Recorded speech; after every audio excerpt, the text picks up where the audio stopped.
Kemudian ada opini kelompok, jadi kalau misalnya nih teman-teman Humas B, eee, ada banyak kelompok-kelompok ya di dalamnya pasti ya, dalam satu organisasi kan memang pasti akan ada muncul kelompok-kelompok atau circle tertentu gitu ya. Dan ketika kalian menyuarakan opini kalian sebagai sebuah kelompok, itu adalah opini kelompok.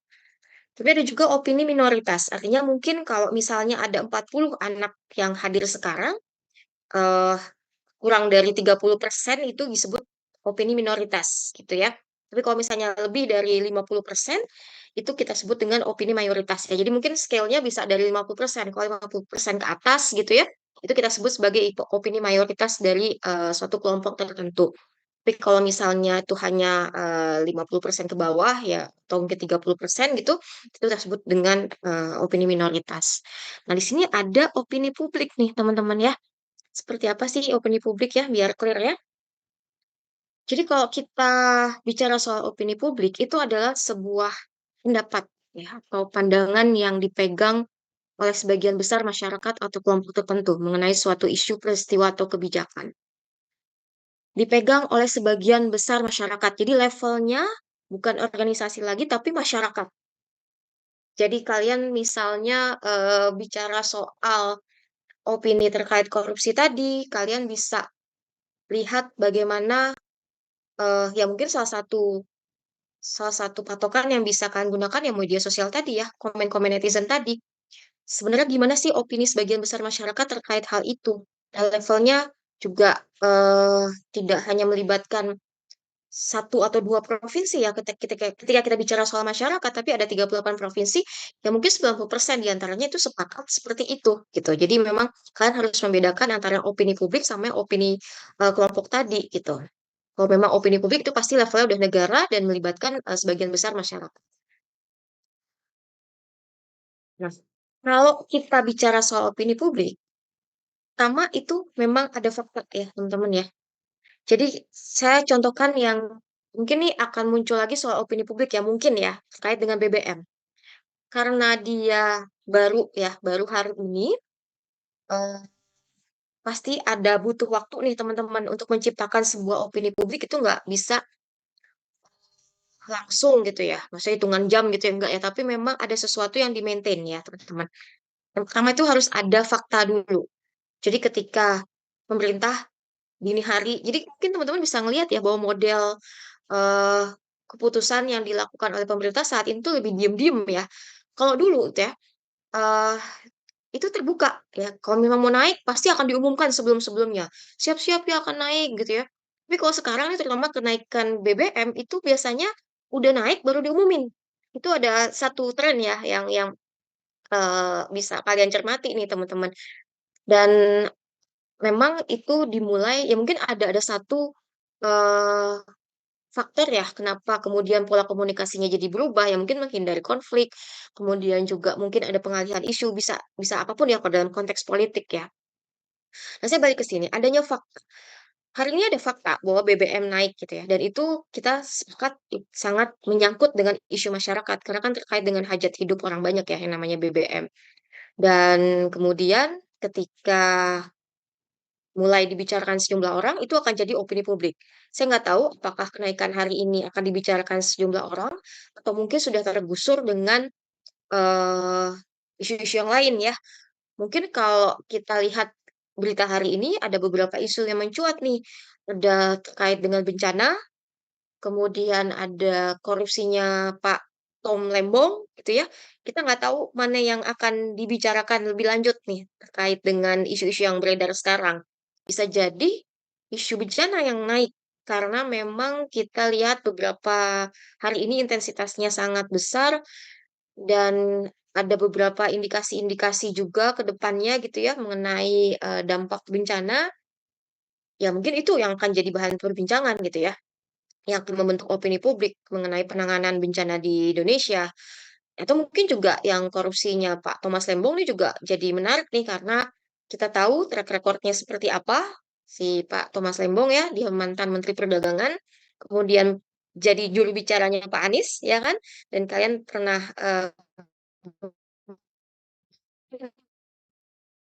yang ngikutin politik waktu, tim sesnya Pak Anies, khususnya Pak Tom Lembong ini dengan, 02 gitu ya. Kalian bisa melihat apakah itu ada terkait dengan apa, eee, penangkapan yang saat ini terjadi itu relate sama itu, ya gitu-gitu kan kita nggak tahu ya, tapi kita lihat perkembangannya. Bagi yang suka politik mungkin pasti akan nyimak. Dan kemudian keluarkan melalui opini, dan lagi-lagi ini bisa melalui berbagai saluran. Kemudian saya contohkan yang lain deh ya, karena, eee, supaya lebih clear kalian tahu ya, saya berkali-kali mencontohkan kasusnya Jessica Wongso ini ya. Jadi, kalau pas zaman dia mencuat kasusnya tahun 2016, di situ ada pembentukan opini publik ya, terkait siapa yang bersalah dan tidak bersalah gitu ya. Maksudnya waktu itu kenapa isu ini menjadi sangat viral, karena memang ada modus kejahatan yang mungkin berbeda gitu ya dengan modus kejahatan pada umumnya, karena dia menggunakan racun.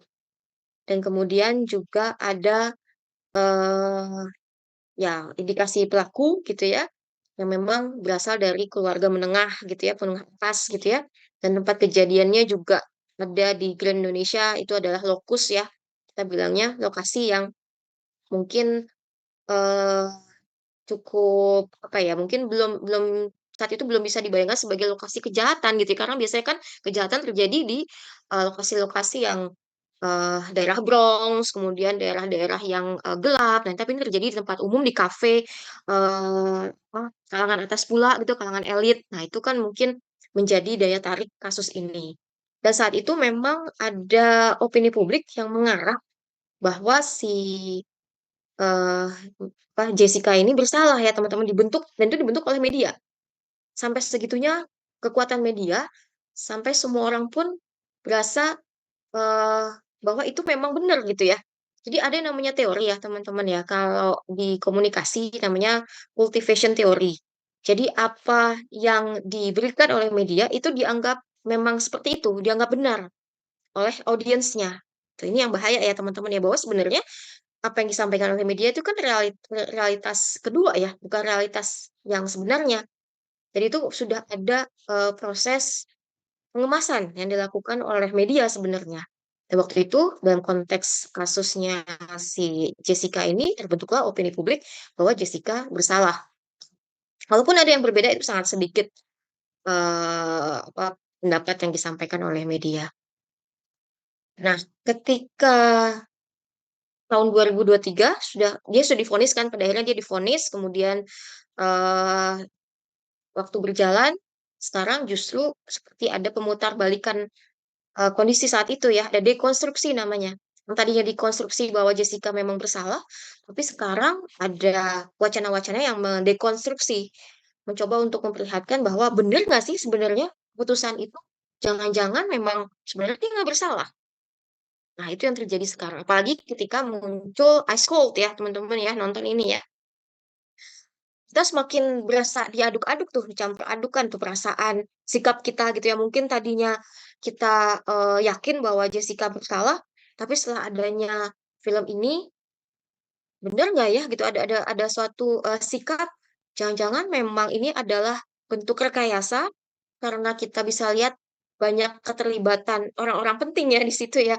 Jangan-jangan memang dibentuk sedemikian rupa ya untuk menjadikan si Jessica tuh sebagai kambing hitam, untuk menyembunyikan pelaku sesungguhnya, jangan-jangan seperti itu gitu. Jadi ini ada muncul opini publik lainnya yang,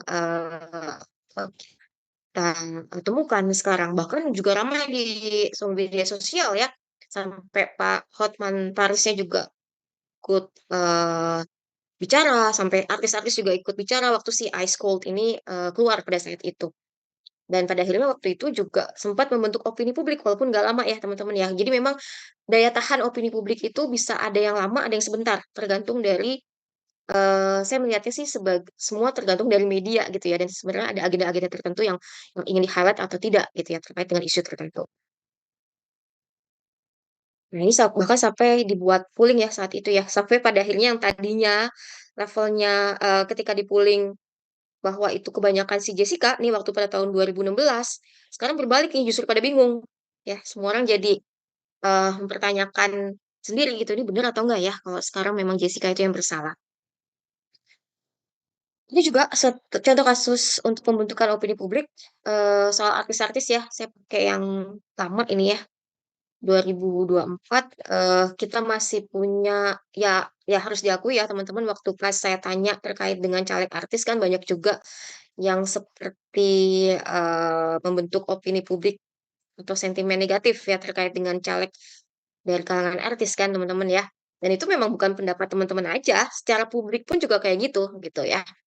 Nah, yang kayak gini-gini sebenarnya bisa kalian tadi pertanyaan Hasya, bisa kalian jadikan sebagai pendukung ya, kalau cuma dalam bentuk, berita. Tapi ketika kemudian ada riset terkait hal itu, misalnya, UI gitu ya, membuat sebuah riset atau kajian terkait dengan persepsi, mahasiswa UI terkait dengan caleg artis dan hasilnya ternyata 90% eee, menolak gitu ya, itu bisa dijadikan sebagai fakta. Karena memang nyatanya faktanya mahasiswa UI, memiliki tidak percaya terhadap caleg artis. Nah, itu bisa kayak gitu ya. Nah, waktu itu juga banyak sekali, wacana-wacana yang berkembang dan disuarakan oleh melalui media massa gitu ya. Di sosial media juga dan artisnya sendiri itu ya, sesama artis juga ngomongin sesama artis terkait dengan, apa namanya, terkait dengan kualitas dari para caleg. Ini siapa waktu itu bintang Emon ya, dia memang cukup vokal nih salah satu komedian, yang cukup, apa ya, cukup frontal lah ya kalau untuk komentarin sesama artis gitu ya. Dengan Feral Indonesia akan kekar. Oh baik, oke siap. Terus, nah ini karakter opini publik. Jadi teman-teman harus sadar bahwa, opini publik itu tidak hanya berjalan dengan sendirinya ya. Jadi tidak hanya, bersifat alamiah, tapi memang bisa diciptakan dan direncanakan. Jadi misalnya, opini tentang keberhasilan Presiden Jokowi gitu ya, itu kan yang sedang dilakukan sekarang. Bagaimana caranya supaya, eee, pemerintahan sebelumnya punya legacy yang baik di mata masyarakat, dan itu sedang dibentuk nih. Mungkin teman-teman, eee, cukup menyadari ya banyak sekali iklan-iklan atau campaign yang memberikan, nuansa positif bagi pemerintahan sebelumnya. Sadar nggak tuh bahwa, pemerintahan yang dahulu berhasil dalam membangun infrastruktur, kemudian juga sukses dalam mengurangi impact terkait dengan krisis ekonomi, itu kan semua lagi dibangun nih. Jadi Yang coba banner, untuk membangun yang banner lagi. terima kasih Pak Jokowi bukan? Nah iya, itu ada. Termasuk juga di media-media banyak tuh, ya, di TV, kampanye media sosial, di portal, itu banyak banget gitu ya. Itu adalah salah satu, upaya membangun opini publik, karena bagaimanapun legacy pemerintahan itu penting ya, teman-teman ya. Apalagi kemudian dilanjutkan oleh anaknya, gitu ya. Jadi, ya perlu ada suatu, konstruksi sosial yang positif ya, untuk menciptakan sebuah, opini publik yang positif juga terkait dengan pemerintah. Itu sedang dilakukan sekarang. Atau mungkin sekarang nih, teman-teman mungkin juga bisa melihat bahwa banyak narasi-narasi yang positif terkait dengan Kabinet Merah Putih, gitu. Walaupun di sosial media tuh memang ini ya, dinamikanya tuh memang lebih tidak terkontrol kan, tapi kalau untuk di media mainstream, kemudian juga, di media-media ya baik portal maupun kemudian di TV, itu kan lagi dibangun nih opini publik bahwa Kabinet Merah Putih itu memang kompak loh. Apalagi kemarin sudah dilakukan, apa namanya, retreat ya di Magelang gitu ya, MIL gitu ya. Di situ ditunjukkan betapa mereka, sangat kompak, lagi baris gitu ya, terus mereka, malamnya ada malam kekerabatan, nyanyi-nyanyi, mereka, saling bersenda gurau, itu kan lagi dibangun tuh opininya. Bahwa dengan adanya acara itu, mereka bisa saling sharing dari level manapun gitu ya, dan ditunjukkan bahwa teman-teman sadar nggak kalau ada, pemberitaan bahwa yang memimpin, apa, baris berbarisnya itu levelnya hanya dari kolonel ya, kalau nggak salah ya. Dan itu kemudian dinarasikan bahwa apapun atau siapapun yang ditunjuk sebagai pimpinan, walaupun levelnya dia lebih rendah dari yang dipimpin, itu harus, manut gitu ya. Yang dipimpin kan jenderal-jenderal tuh, ada Pak Wiranto, ada jenderal siapa lagi gitu ya. Semua ikut, tapi yang mimpin levelnya tuh jauh di bawah jenderal gitu. Mereka semua nurut gitu. Nah, itu lagi satu bentuk narasi ya teman-teman ya. Satu pembentukan opini publik bahwa pemimpin kita saat ini adalah orang-orang yang down to earth gitu ya. Mereka orang-orang yang eh, tidak tidak lihat ada gap senioritas atau leveling yang kayak gitu-gitu gitu. Itu salah satu pembentukan opini publik. Nah, peristiwa yang luar biasa akan dapat mengubah opini publik. Ini benar ya teman-teman ya. Jadi ketika sudah terbentuk suatu opini publik, kemudian ada kejadian nih yang luar biasa gitu ya, itu akan langsung hilang, akan langsung menurun tuh di opini publiknya. Maksudnya dia akan bergeser dengan opini publik yang lain, dengan isu yang berbeda. Ada namanya istilahnya saya menggunakan active noise control. Ini ada teorinya. Jadi maksud dari teori ini sesuatu bisa berganti gitu ya, suatu isu itu akan bisa hilang dengan sendirinya. Kita bisa redam dengan sendirinya dengan menciptakan isu lain yang gaungnya lebih besar. Saya ambil contoh ya, walaupun ini belum ada kajian ilmiah ya, lagi-lagi ini hanya opini ya teman-teman ya. Ketika terjadi kasus Sambo, lah tahun berapa itu aku lupa, 2021 ya kalau nggak salah, apa 2022 gitu ya. Saat itu sedang ada beberapa isu juga. Gitu. Jadi ada yang paling krusial adalah kenaikan BBM. Kenaikan BBM yang terjadi pasca pandemi ini benar-benar membuat shock banyak orang kan ya teman-teman ya. Dan banyak deh rame opini publik sangat menentang pemerintahan saat itu. Kemudian diredam lah. Ada satu isu publik lainnya yang muncul saat itu berbarengan pakai isu Bjorka. Teman-teman ngeh kah Bjorka? Hacker-hacker. Hacker, penyadapan data ya. Itu cukup ramai juga. Oh gimana nih, kok bisa dia sampai menyeludup ke apa, negara gitu ya, data negara bisa disusupkan, bisa di apa namanya, bisa diganggu. Terus muncul lagi isu terkait dengan Sambo ini gitu yang kemudian cukup lama nih bertahan. Semua langsung lupa kan sama isu yang awal soal kenaikan BBM. Yang tadinya mungkin sudah muncul tendensi untuk mau demo gitu ya, udah mau menyuarakan di media, kemudian mau membuat penggalangan kelompok gitu ya untuk memberikan kanan ke pemerintah untuk menurunkan untuk mengembalikan lagi harga BBM. Tapi karena ada isu yang dua ini, redam, ya, tiba-tiba hilang aja gitu.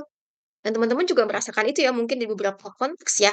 Ketika ada isu tertentu, tiba-tiba muncul lagi isu yang lain ya. Akhirnya kemudian isu yang sebenarnya krusial, yang sebenarnya sangat bermanfaat atau sangat bersentuhan dengan masyarakat, itu jadi terlupakan. Gitu. Itu adalah salah satu strategi ya teman-teman ya.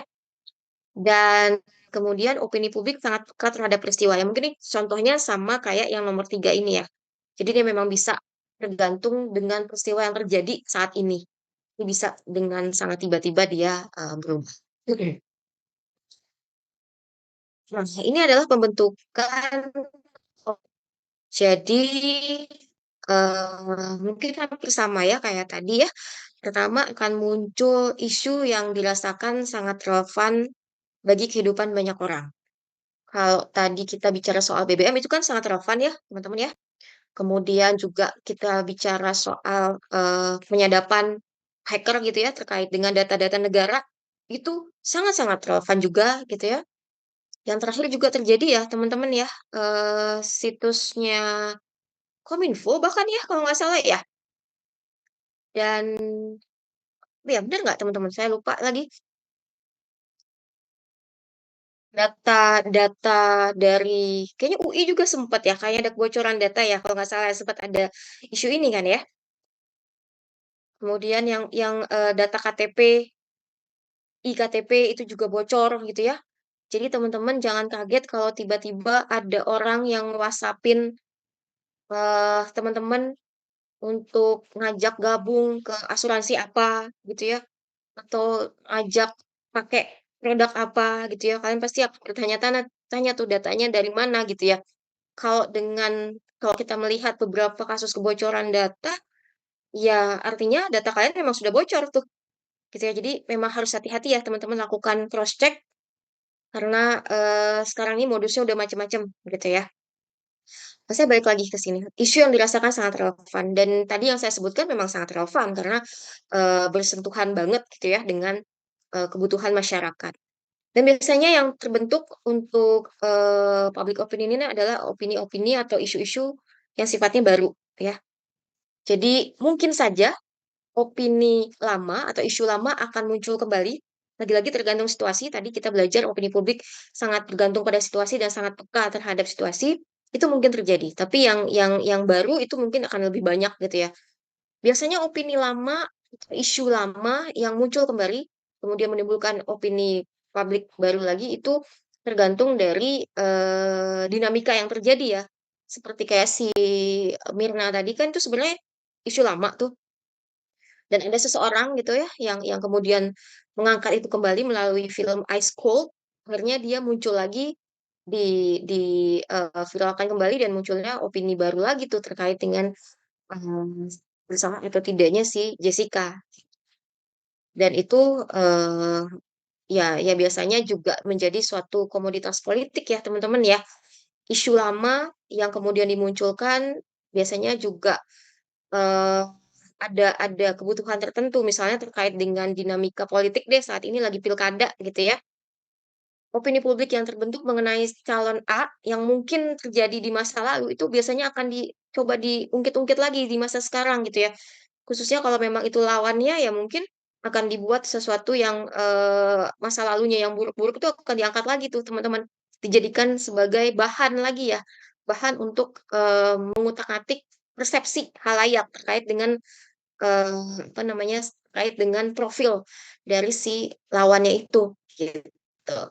Jadi itu seperti kayak komoditas politik ya teman-teman ya. Komoditas politik itu adalah suatu bahan ya yang dijadikan sebagai sebuah strategi oleh eh, apa pelaku pelaku politik untuk mencapai tujuan tertentu gitu. Dan biasanya dia memainkan isu. Nah, ini juga ya ada opinion leaders. Jadi ada tokoh pembentuk opini yang berkaitan dengan isu. Jadi kalau memang isunya kan sudah ada nih misalnya ya teman-teman ya. Kemudian dia digosok kan melalui media ya. Akan lebih mantep lagi opini publik yang terbentuk kalau dia juga disertai oleh opini publik atau tokoh masyarakat yang cukup kuat gitu ya. Makanya ketika ada beberapa isu soal undang-undang itu kan juga banyak dukungan dari tokoh-tokoh ya saat itu ya waktu kalian demo tuh di DPR ada banyak tokoh mulai artis-artis yang kita bicara soal Reza Rahardian juga ikutan saat itu ya. Nah, waktu itu juga ada tokoh politik, ekonomi semua berkumpul dan itu akan memantapkan sebuah opini publik bahwa memang benar seperti itu adanya kondisi yang terjadi saat ini. Nah, ini juga yang penting banget nih mendapat perhatian pers ya, teman-teman ya. Jadi, kalau suatu opini hanya berhenti di level pribadi gitu ya, atau di level diskusi eh, secara terbatas, itu belum bisa kita sebut sebagai opini publik ya, karena bagaimana kita tahu bahwa opini itu memang hadir dari berbagai kalangan masyarakat kalau memang tidak disuarakan melalui media gitu. Kita kan baru sadar kalau opini publik itu memang seperti itu kalau kita melihat intensitas pemberitaannya itu kuat ya. Kita bisa tahu bahwa Pak Tom Lembong ini sedang terkena kasus korupsi dan orang-orang banyak yang kontra gitu ya atau pro dengan hal itu kan lihatnya dari media, dari komen-komen netizen dan netizen itu kan pasti sudah ada wadahnya kan melalui media sosial, melalui portal gitu ya, melalui TV atau melalui radio gitu ya. Kita bisa lihat dari berita yang disampaikan oleh penyiar. Kalau dia tidak mendapatkan atensi pers, rasanya akan sulit gitu ya. Kalau kita bisa menyebut itu sebagai opini publik, itu berarti hanya opini kelompok aja atau opini apa pribadi gitu ya, tapi belum menjadi opini publik gitu. Jadi memang harus ada perhatian dari persnya dulu supaya dia itu menjadi blow up atau tidak gitu. Oke, sampai sini ada yang mau tanya? Saya mau tanya, Mbak. Boleh. Jadi mengenai opini publik itu, apakah memang sebenarnya publik itu mudah untuk disetir, atau ketika terjadi suatu isu tuh emang orang-orang yang muncul tuh atau yang lebih sering membahas tuh kemungkinan besar yang lebih kontra. terhadap isu tersebut. Karena contohnya ya, misal tentang Fufu Fafa itu sendiri, kan kita Mhm, bisa melihat bahwa sangat banyak orang yang membahas mengenai hal tersebut. mhm, Tapi, saya juga masih melihat orang-orang yang pro terhadap kubu tersebut, mhm. jadi mereka nggak membahas ataupun nggak menggoreng si Fufu Fafa ini. Jadi saya melihatnya bahwa emang opini publik itu lebih mudah untuk, apa ya, untuk menjadi pembahasan ketika orang-orang tuh kontra terhadap isu tersebut gitu, Mbak. Tapi secara dasarnya menurut saya, kayaknya opini publik tuh sebenarnya nggak segampang itu, cuman mungkin perhatian omongannya mudah, tapi mindset setiap orangnya tuh sebenarnya menurut saya, tetep pakem gitu terhadap apa yang mereka percayai. Jadi itu tuh sebenarnya emang gampang berubah apa gimana sih, Mbak, opini publik tuh? Kayak, opini publik itu oke ada 2 ya memang ya, bisa kemudian ada yang pro terkait dengan opini isu tertentu, atau dia ada yang kontra. Dan lagi-lagi saya bilang, di sini saya memperhatikan lebih ke tekanan media ya, blow up dari media gitu ya. Kekuatan media itu ada yang namanya teori, spiral of silence, gitu ya. Jadi satu teori yang mengatakan bahwa, eee, oke mungkin dari sebelum spiral of silence itu ada namanya agenda setting. Media itu punya hak ya, punya hak dan mungkin dia punya, satu rules ya untuk membuat sebuah agenda setting terkait dengan isu tertentu. Dan ketika dia memilih untuk menyuarakan sebuah, isu gitu ya, dan ternyata dia lebih memilih untuk membuat agenda setting yang secara kontra gitu ya. Di situ akan muncul kemudian yang spiral of silence, hub spiral of silence. Artinya ketika media lama-lama, lebih banyak menyuguhkan yang kontra, orang itu akan jadi ter-trigger untuk ikut masuk ke dalam, eee, kekontraan itu gitu ya. Jadi akan ikut ke media. Jadi apa yang disajikan media itu seperti membentuk persepsi dalam diri dia, padahal itu belum tentu, gitu, Din. Nah, tapi dalam prosesnya gitu ya, itu akan terjadi sebuah tarik-menarik kekuatan, tuh. Jadi ketika kemudian ada orang-orang yang ternyata, pro, dia harus bisa atau punya kekuatan yang sama untuk melawan yang kontra, untuk dia bisa melakukan, apa ya, sebuah manuver gitu ya, untuk merubah opini publik itu tadi, itu bisa dilakukan gitu. Jadi memang ketika kita bicara, opini publik ya orang yang bisa ngikut tuh semata-mata hanya karena apa yang disajikan media itu sangat-sangat kuat gitu ya. Karena mereka melihat bahwa, eee, dalam teori spiral of silence ini, mereka takut kalau opini mereka itu berbeda dengan opini umum, mereka jadi takut dikucilkan. Mereka takut mereka akan mengalami bullying kah gitu ya misalnya, atau takut akan mengalami sebuah apa ya, sentimen negatif, ada pengucilan, ada apa sih, suatu hal yang sifatnya inilah ya, sifatnya, menjadikan dia sebagai outsider, nah mungkin seperti itu. Jadi mereka cenderung untuk ikut, terkait dengan pemberitaan media yang diagendakan oleh si media gitu. Dan sekarang sih sebenarnya ada banyak cara ya untuk bisa membentuk opini publik di luar untuk atau mematahkan ya, apa namanya, kekuatan si media itu. Ada sebuah cara melalui media sosial yang bisa dibangun di situ gitu ya. Jadi teman-teman mungkin bisa melakukan strategi ini, bahwa sekiranya opini publik yang dibangun itu, tidak semata-mata melihat pada sesuatu yang secara umum saja gitu ya, tapi ada hal-hal yang sifatnya, minoritas, tapi dia tetap punya esensi gitu, tapi memang pembangunan itu perlu waktu gitu dan perlu dibantu juga dengan tokoh-tokoh publik lainnya itu untuk supaya menguatkan sehingga nanti bisa saling terang tuh di antara keduanya gitu. Kalaupun nanti mereka ingin memutuskan mana yang akan diikuti ataupun mana yang tidak, itu tergantung dari background-nya masing-masing pada akhirnya gitu, Din. Jadi ketika muncul opini publik bahwa banyak yang kontra terhadap suatu hal, dan itu ternyata dari media gitu ya, dia akan coba lagi gitu ya, mungkin ada orang-orang mencoba untuk kembali melalui sebuah saluran lain seperti dari lingkungannya, dari tokoh-tokohnya, atau mungkin dari, ya dia belajar sendiri, dari data sekunder itu bisa macam-macam. Gitu bukan, Din, maksudnya, Din, pertanyaannya?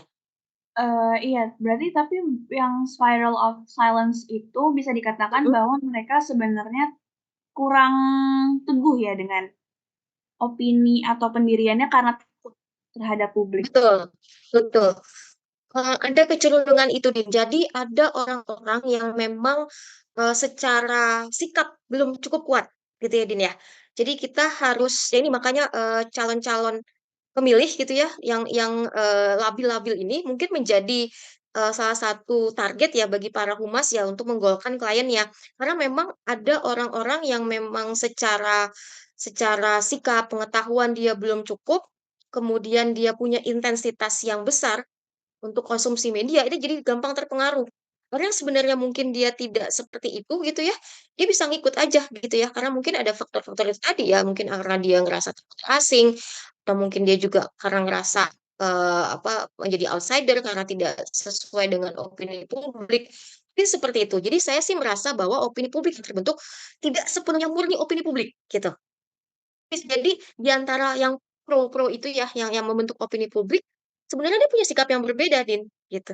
Ya mungkin kalau kita sebagai ya di kalangan apa akademik ya, kita ngerti itu gitu ya bahwa sebenarnya apa yang terjadi di masyarakat, opini publik yang terbentuk tidak seperti itu sebagaimana adanya gitu. Bisa jadi dia ada tekanan tertentu itu tadi, bisa jadi dia punya eh budaya yang berbeda gitu ya, tapi karena mungkin dia ada kecenderungan ikut-ikutan gitu ya, dia jadi ikut gitu. Makanya kalau kalian ternyata punya klien gitu ya yang mungkin prinsipnya berbeda dengan opini publik, coba rubah gitu ya. Pasti itu bisa.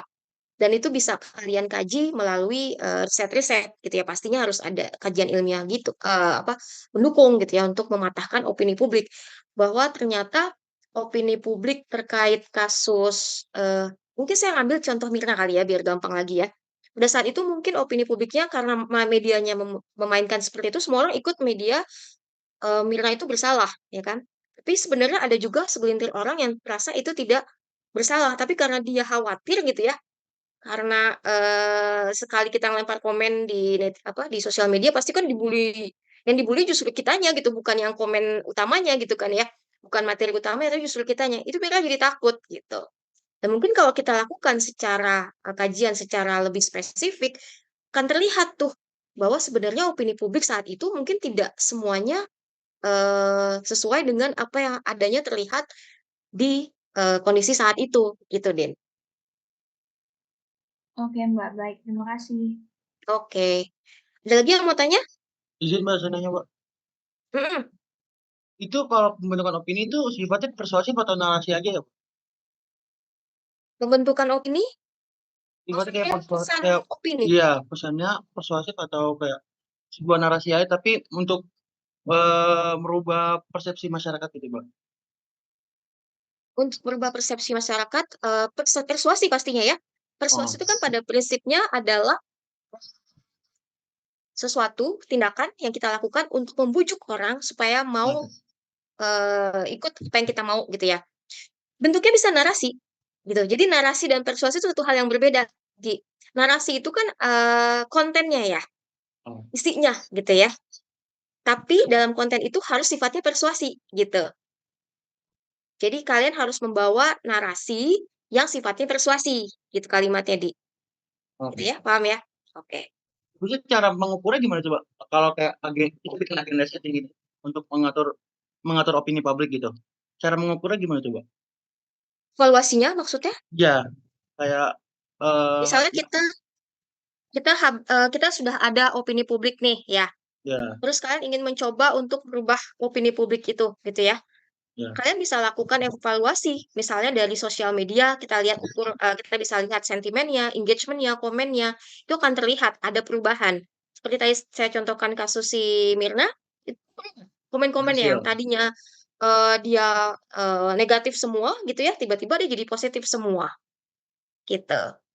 Termasuk yang kasus yang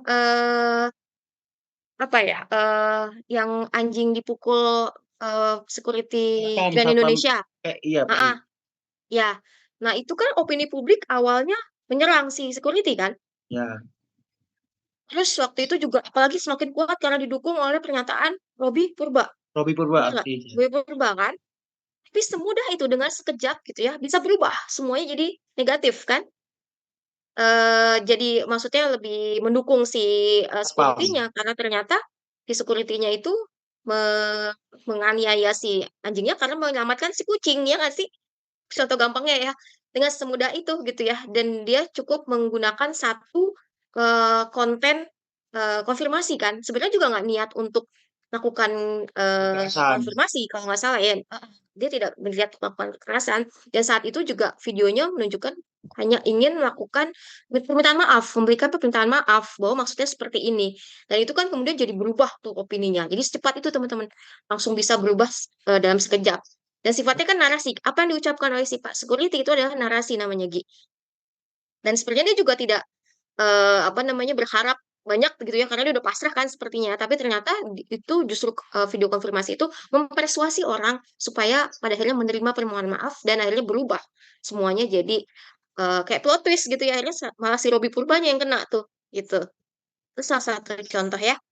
Jadi yang tadi Mbak sama Adit bilang berarti gampang banget untuk itu ya, Mbak, untuk mempersuasi orang untuk ikut opini kita. Iya, kalau memang ada kejadian yang luar biasa, itu bisa dengan mudahnya. Jadi tergantung konteksnya ya. Memang mungkin bisa sulit